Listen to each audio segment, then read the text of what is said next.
Si Catherine Bernardo and Daniel Padilla na ngayon, di ba, sobrang talk of the town sila.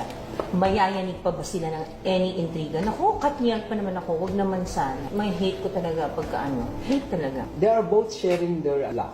Kaya talagang... So they're meant for each other? Oo. Yung energy ng isa, tsaka yung energy ng isa ko compliment. Ang magiging problem lang dyan yung lalaki. Si Daniel, bakit? He will find someone this year. It's Ayoko, just more of Joey. lang. It's more of not tempted. Baka man lang, crush-crush lang. Crush-crush lang. Find someone na parang type ko yun. Tapos and then there will be an issue nga siguro. breakup? Medyo na-connect dito sa isang taong ito. Pero hindi sila maghihiwalay. Ang career nila talagang kailangan nila sila at sila pa rin. Kasi ang lakas nila kaya. Kaya sabi ko they're sharing both luck. In fact, meron pa nga silang gagawin pang dalawang movie na nakikita ko rito. And then, the location is from hindi ko malaman kung abroad or out, parang out of town lang. Doon magkakaroon ng isa pang project. Tapos, yung babae. Si Catherine? Oo.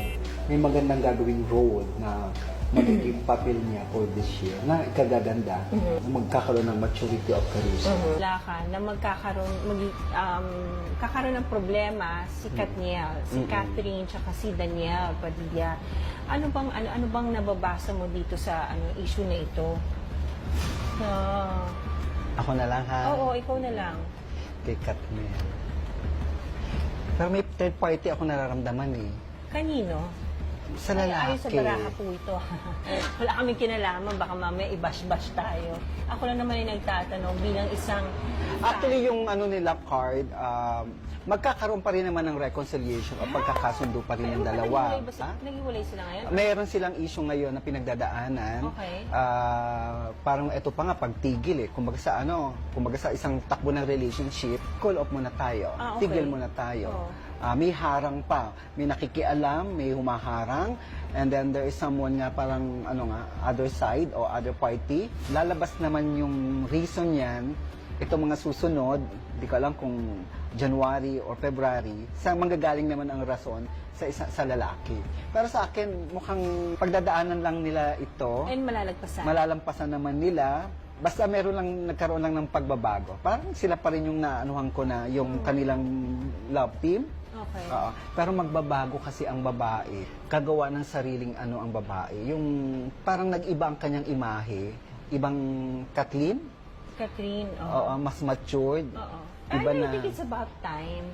Iba na magiging role niya. Feeling ko magkakaroon na siya ng parang career na solo talaga. Hindi na yung love team. Now, this time parang mas madidevelop ang pagiging actress niya.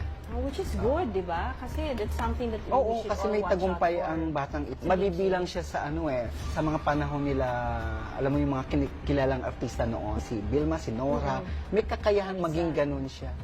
Wow. That's good news. Nga na, syempre, pag nawala ang dalawang love team, marami ang Malulungkot. Isa na ako doon. Pero ang sa akin, dapat nga mas tanggapin natin ang mga bagay na yon ng pagbabago. Kung ngayon, nagkataon talaga sila, kasi this is marriage card, kasi ang lahat ng mga fans sila, gustong silang dalawa ang magkatuluyan.